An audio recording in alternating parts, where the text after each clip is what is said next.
de Lyon et j'ai 31 ans. Je suis de 90, donc peu d'expérience, on va dire aussi dans le milieu de l'investissement. Mais ça ne nous a pas empêché d'atteindre les objectifs qu'on s'était fixés et de performer à notre niveau. Ça a été assez dense. Rien à voir avec la reprise d'entreprise, surtout dans le secteur dans lequel on reprend des entreprises aujourd'hui. On n'a aucune expérience de base dans le bâtiment, puisque c'est dans le bâtiment qu'on reprend des entreprises. D'un moment, on a souhaité oxygéner, on va dire, le quotidien et puis s'orienter vraiment sur une notion sans, on va dire, la lecture négative qu'on peut avoir parfois sur une notion de patronat, avec vraiment l'autonomie que ça représente et les coups des franges pour prendre des décisions, pour avancer dans un business model. Initialement, avant de performer, ça a été beaucoup de remises en question, beaucoup de prises d'informations, donc que ça soit à travers Sébastien ou à travers d'autres canaux, entre autres beaucoup de lectures, beaucoup d'interrogations, de réflexions. Un jour, on a souhaité passer le cap de la reprise d'entreprise avec une dimension, on va dire, d'inscription dans une vie économique globale. Voilà dans quel état d'esprit on était.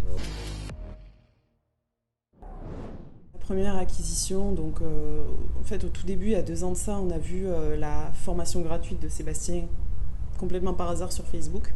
Donc là, on a décidé de se lancer, on a contacté plusieurs sociétés, on a affiné notre discours au fur et à mesure. Le jour même d'ailleurs, le jour où on a vu la formation, on prenait rendez-vous avec une première entreprise. Ouais. Et 1 an après, on a signé notre première boîte, une boîte qu'on a rachetée une fois, enfin aujourd'hui elle vaut 10 fois plus cher que ce qu'on a racheté, et on l'a racheté en 100% crédit vendeur sur 3 ans. Sans garantie. Sans garantie, sans argent personnel. Aucun apport. Aucun apport. Et pas dans un secteur d'activité qu'on maîtrise. Alors ça s'est fait, effectivement, comme dit Sarah, on a pris 1 an pour pouvoir performer, parce qu'on est passé par différentes étapes. Initialement, on s'est mis sur un secteur d'activité qu'on pensait maîtriser, qu'on maîtrisait, c'était l'activité transport. Ça a été intéressant parce qu'on était dans un environnement qui était sécurisé par rapport aux contraintes qu'on pouvait rencontrer par rapport à cette nouvelle activité. C'est-à-dire qu'on n'avait pas la problématique de justification d'investissement dans un secteur qu'on ne maîtrisait pas initialement. On s'est plutôt orienté vers quelque chose qu'on maîtrisait, au moins ça nous a permis de nous sécuriser, le discours technique et professionnel était maîtrisé. Mais malheureusement, le jour où ça ne s'est pas fait, parce que c'est le jeu de l'investissement, c'est-à-dire qu'il y a aussi un effort à produire pour avoir une performance et une réussite, le jour où ça ne s'est pas fait, il a fallu rebondir. Et c'est là qu'on a révisé notre approche par rapport à ce qu'on est, par rapport à notre objectif de performance, par rapport à nos histoires respectives, etc. C'est comme ça qu'on s'est orienté.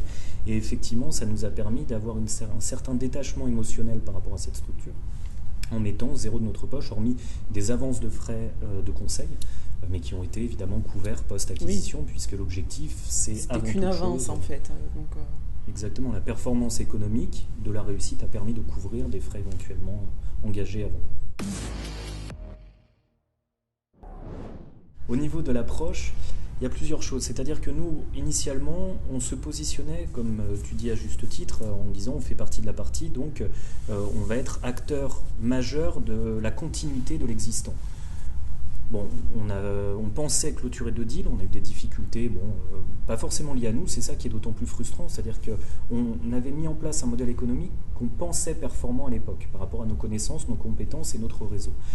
Il s'avère que ça ne nous a pas permis de performer, donc il a fallu aussi prendre le temps de faire le point, prendre du recul, s'interroger. Vraiment, je pense qu'un des points les plus importants, c'est la capacité à se remettre en question.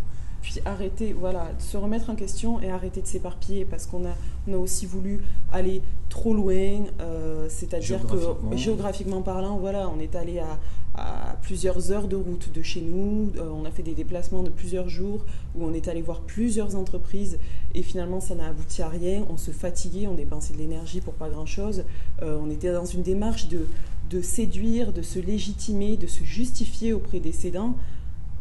Et c'est quand on a changé notre fusil d'épaule et qu'on a dit non, mais on n'a pas à se justifier, on est investisseur. On va changer notre discours. Maintenant, on n'est plus en quête de reconnaissance, de tout ça. On n'a pas besoin de l'aval du cédant pour performer, c'est ça.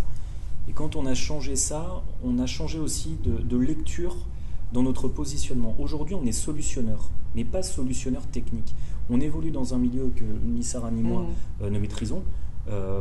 C'est pas parce qu'on aime ce qu'on fait qu'on est spécialiste en bâtiment, c'est pas ma femme qui va prendre la truelle et poser le parpaing ou moi, c'est-à-dire qu'il y a des personnes qui ont les compétences, qui les détiennent, et l'objectif c'est de capitaliser sur elles. En revanche, on est solutionneur par rapport à la problématique du cédant. Il souhaite céder, il a un besoin, et nous on apporte une solution à ce besoin. Et c'est dans ce sens que le discours a évolué, parce que ça nous a permis de ne plus quêter l'aval du cédant sur notre profil, parce qu'on n'est plus, entre guillemets, dans la balance en qualité de professionnel. On a des compétences que le cédant n'a pas, et c'est par ces compétences d'acquisition, juridique, financière, etc., qu'on a développées en passant des coups de fil, en se confrontant. Donc c'est ni plus ni moins qu'une application d'une compréhension d'un secteur d'activité. Et c'est par cette, on va dire, ce changement de casquette et ce changement d'orientation dans l'appréhension du besoin qu'on a réussi à se légitimer. Aujourd'hui, il ne faut pas oublier qu'avant de performer, on a dû passer en revue une quarantaine, une cinquantaine d'entreprises. Ouais, des rendez-vous, des études de bilan, des coups de fil, des visioconférences, mais pléthore. Mais ça nous a aussi servi parce qu'on s'est formé en même temps, on a affiné notre discours, et je pense que chaque personne qui veut reprendre des entreprises doit travailler sur sa façon, sa propre manière d'aller aborder les cédants pour que ça fonctionne pour lui avec ce qu'il recherche lui. Et nous, aujourd'hui, on a trouvé ce qui marche pour nous et c'est ça, très satisfait. Il faut se sentir à sa place. À la foulée, on a signé notre deuxième boîte le même été. Ouais. Et puis après une troisième, et là, on est de nouveau sur 5 acquisitions pour la fin de l'année. Exactement. Sans compter les sociétés. Sans argent personnel. Oui, toujours.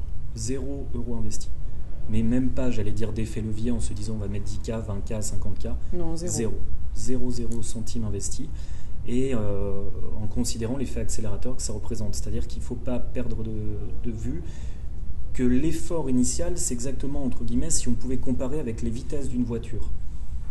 La première vitesse est la plus puissante parce qu'elle permet de sortir de l'inertie. Mais après, c'est simplement un entretien de l'énergie qui est appliquée pour se déplacer. Ben là, c'est exactement la même chose. Ouais. C'est-à-dire qu'il ne faut pas, entre guillemets, avoir peur d'être dans l'effort pour faire la première performance, la première acquisition, quelle que soit la taille, quel que soit le confort, on va dire, dans lequel on s'installe. Parce que derrière, la réussite auto-alimente la vitesse de performance. Et c'est ça qui est assez génial. C'est pour ça qu'on est passé, comme dit Sarah à juste titre, 2 acquisitions le premier mois. Ensuite, on en a acquis une troisième avec une autre méthodologie, parce que notre stratégie était celle-ci. À côté, on a développé des structures qui ont une complémentarité, une logique dans la constitution d'un groupe, et donc le désenclavement des structures. Et derrière, on va dire, la puissance que génèrent ces différentes étapes fait que les acquisitions sont beaucoup plus simples. On est beaucoup plus légitime, le discours est plus le même, on est beaucoup plus en confiance. Maintenant, on est plus à l'aise, voilà, maintenant on est plus en confiance, on est plus à l'aise, même si au début, évidemment, les premières fois qu'on a contacté des cédants pour leur dire on veut racheter votre société, on nous a un peu, voilà, on s'est vautré, on nous a un peu claqué la porte au nez, mais c'est normal et il ne faut pas avoir peur, limite, du ridicule. Ça n'a jamais tué personne, comme dit Sébastien, mais au moins on apprend de nos échecs aussi, donc c'est hyper important d'y aller, de passer à l'action, c'est la première chose à faire. Et puis si on est bien structuré, on n'a rien à perdre.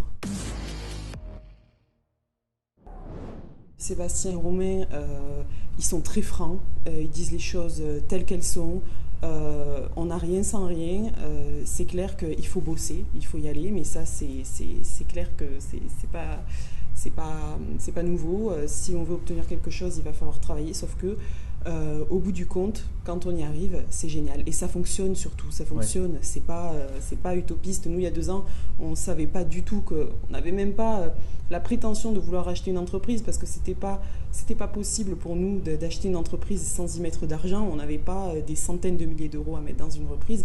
Et pourtant, aujourd'hui, c'est possible. C'est possible. J'ai 27 ans, il a 31 ans. On est jeune, on n'est pas du bâtiment et pourtant on a réussi à reprendre l'entreprise et ça c'est génial, notre vie elle a complètement changé, on est là où on doit être. Exactement. Grâce au reprenariat. Il y a aussi autre chose, c'est que travailler en couple c'est pas si difficile que ça. C'est-à-dire qu'on est marié, on est associé, mais c'est ni un poids ni une difficulté, au contraire. Et c'est parce qu'on a évolué ensemble, on a eu des difficultés, on est relativement jeune, donc on n'a pas 40 ans de carrière derrière nous avec une capacité financière énorme qui nous autorise l'échec. L'échec, on s'y est confronté, la difficulté, on s'y est confronté. Et je crois que ce qu'on vit aujourd'hui à travers le MBA et à travers la formation, c'est aussi ce qu'une personne potentiellement seule n'aura pas avec une association de couple, et dans la vie personnelle et dans la vie pro, c'est un soutien. C'est-à-dire qu'il y a des choses simples qui reviennent régulièrement. Il faut passer à l'action, il ne faut pas avoir peur, on n'a rien à perdre. Si on est bien structuré, on n'a rien à perdre. Et il ne faut pas abandonner. Ça aussi, c'est absolument essentiel. Ça prendra le temps que ça prendra, mais abandonner, c'est permettre à quelqu'un d'autre de réussir. Donc c'est pour ça qu'il ne faut pas abandonner. Et s'entourer.